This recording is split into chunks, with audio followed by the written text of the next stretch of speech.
Hi everybody and welcome to Life of K. I know I've been MIA for a while. It's been about a minute since I've uploaded any content, but I'll do another video soon explaining where I've been and why it's been so long since I've uploaded content. However, in the meantime, let's jump right in. So my video today is all about remote learning and basically remote learning tips for teachers. So this video is going to be mainly geared towards teachers, but I mean, if you're a parent and you're homeschooling like pretty much everybody is right now, if you want to watch this for your benefit, you can. Like, I'm sure some of my ideas and things I'm going to be talking about here can be beneficial for parents as well. So it really is for anybody, but I will say it is geared more towards teachers and just giving teachers tips and ideas of hopefully having this whole remote teaching going more smoothly and more easier as we wrap up the school year. Okay, so let's kind of get into it. So my first tip that I want to talk about is going to be space. Having a space for teaching.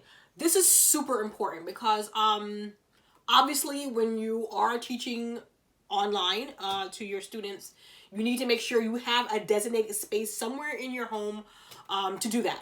It doesn't have to necessarily be a whole separate room. I mean, if you have that, that's fantastic. But I know not everybody has that. I mean, I live in an apartment. I don't have a whole separate spare room just laying around that I could just kind of set up as a classroom, and I know a lot of people are in a similar situation. You don't need a whole room. Really, all you need is a corner of a room, okay? Or a portion of a room, and you can kind of set up your little workstation there, which is what I have done. I am literally in a corner of a room, my daughter's room to be exact, and I'm just using this little corner as kind of my little work area. And when I do my Zoom with my students and I do my teaching and I put up my videos, it's filmed in this little corner. So space is really important. Have a space set up somewhere in your home or your corner for teaching, and that is where you will go every day to do your remote teaching. Try to make sure it's a quiet space, especially if you have little ones. If you have young children, you need to make sure it's somewhere, preferably somewhere you have a door, so that way you can have that door closed and your kids will know, look, mom's teaching now or dad's teaching now. You cannot come in while I'm recording, while I'm Zoom, whatever. So ideally you want a place with a door so that way your kids can't barge in the middle of your sessions, because kids will do things like that. But maybe if you don't have a door, you could probably set up some kind of curtain or partition, something so you can know, like, and your kids will know this is my area and you are not allowed in my area, especially during learning time. Okay, so my first tip would definitely be space, designating a space, a workspace for you to do your lessons, do your Zoom calls and meetings and things of that nature.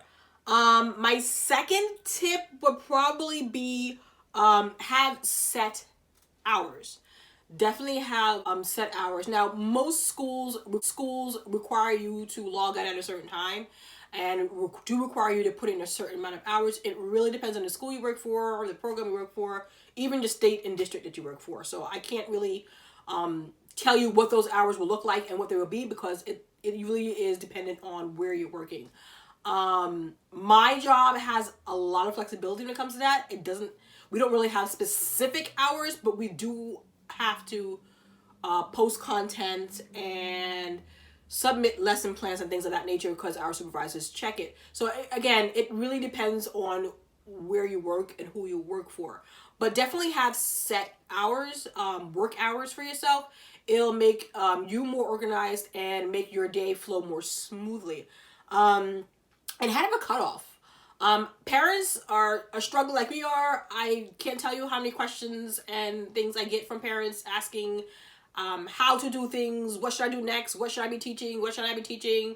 I'm following a lesson plan, but I want to supplement it with something else. These are all the kind of conversations I've had with parents over these last couple of months.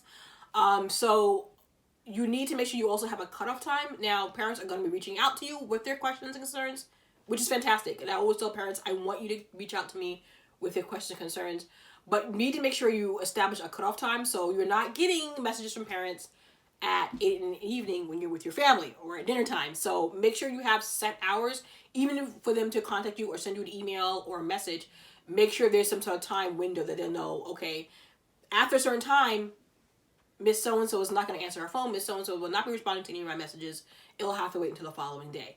Okay, so really set up, have set hours for yourself and stick with it. And again, have a cutoff so parents will know not to try to call you or send you a message after a certain time, because we need to have time with our families as well.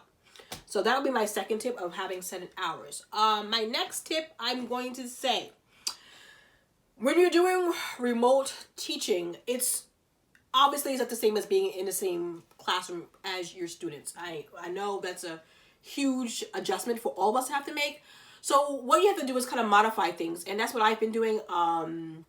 And it's literally a learning process. Like, I'm kind of figuring out as I go along, as I'm sure a lot of you are. So I would say definitely have lots of visuals and materials with you when you're doing this, because remember, you're not in the same space with your kids and they're looking at you on a screen. So it's really important that you have things that will grab their attention and keep them engaged and make it more fun for you too, in terms of teaching your children. Now you're not in the classroom, you have all your fancy supplies and your materials, you're home. I did grab some things from my classroom before I left, and I'm sure a lot of you have also, as well as ordering things online, which you can do.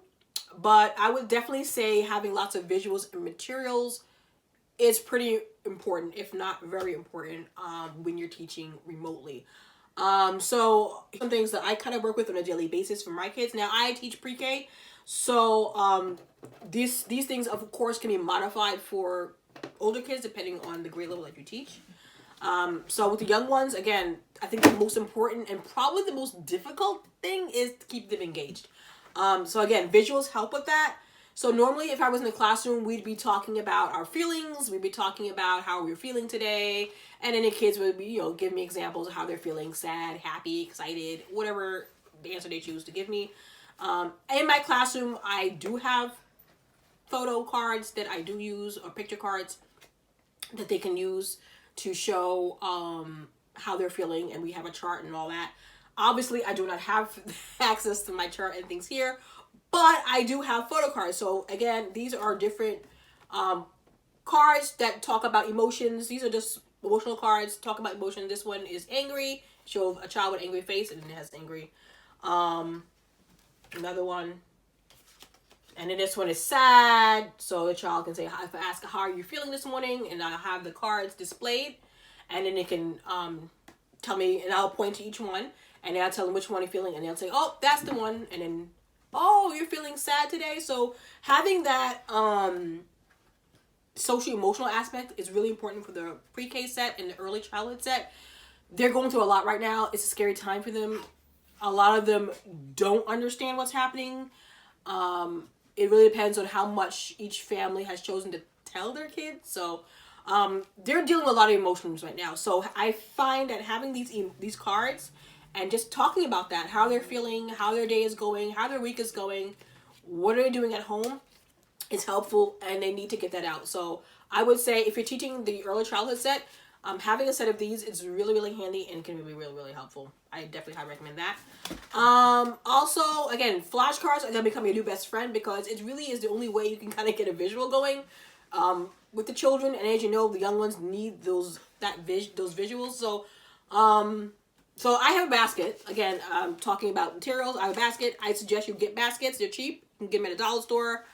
Or you can order them online, even in sets. So I do have baskets with my materials in baskets. Again, being organized helps you get through your day, and it makes teaching much easier when you're organized and you know where all your materials are. So again, having these cards for the emotions are good. We of course are learning numbers, so I have cards for that. We talk about numbers, and every week I give different numbers we talk about. We do counting and things like that. I'll also have them jump, like if the number is 17, we talk about number 17, can you jump 17 times? That gets them moving also. Them sitting down a long time is hard. So this is a way that I can get them moving and keep them engaged. We also do letters. So I have cards for that, letters, talking about the letters. Again, and I have them give me examples of things with letters. Maybe I can write it on a board or draw it. I'm not the best artist, but I try. And as you can see on the back, I have tape because these are cards. And I did this in my classroom too. I use lots and lots of tape. Tape is my best friend.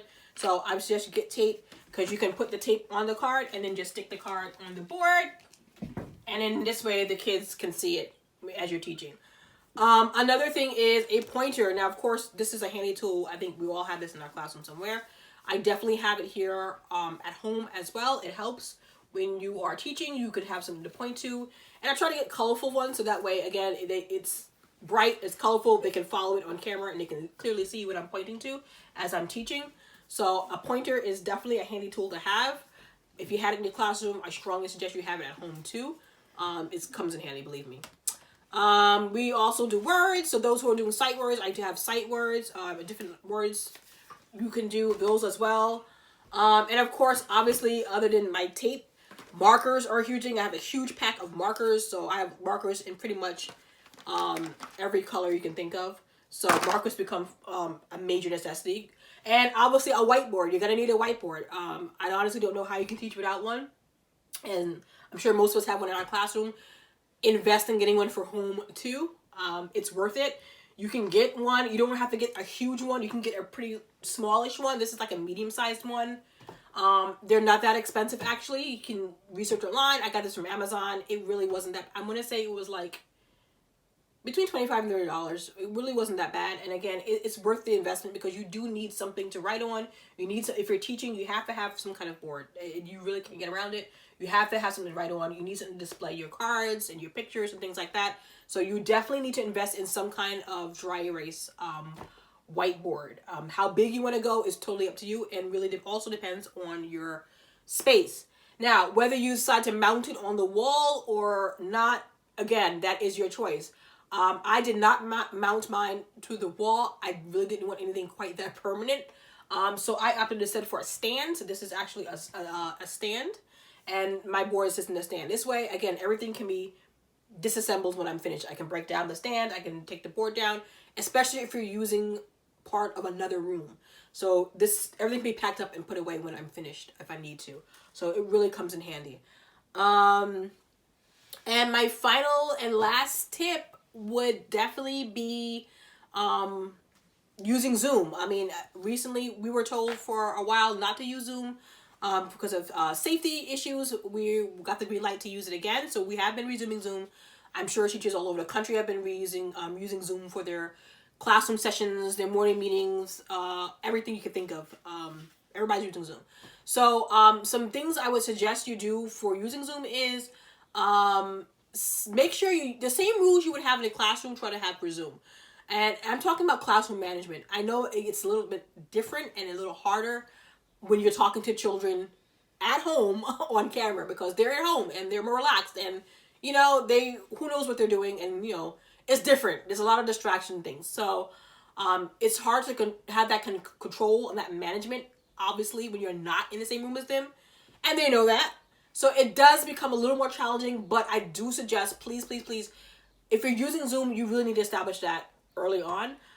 What I actually did with my students is I actually sent a letter to the parents, an email to the parents, literally listing my expectations, what we're going to be doing on Zoom, and explaining to them what the rules of Zoom are going to be. So that way, going in, they know.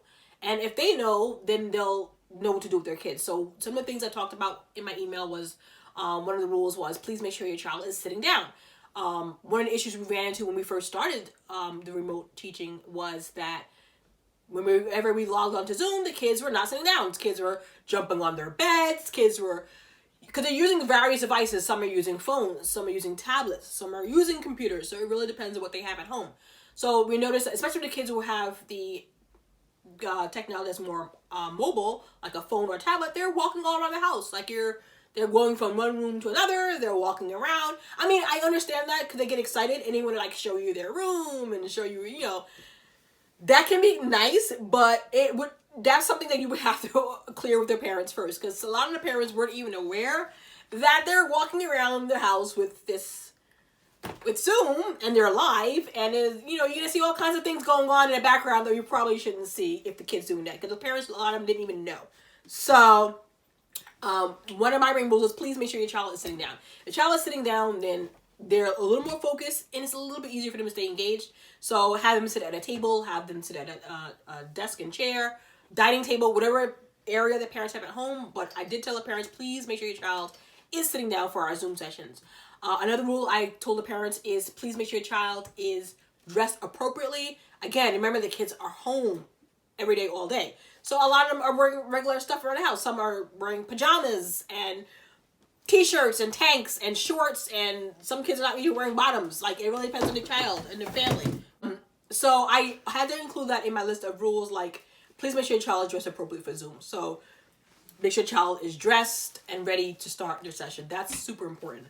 And also another rule that I had was please make sure there's no distractions, because if there's distractions around, the child can't focus on what we're talking about or what we're learning about.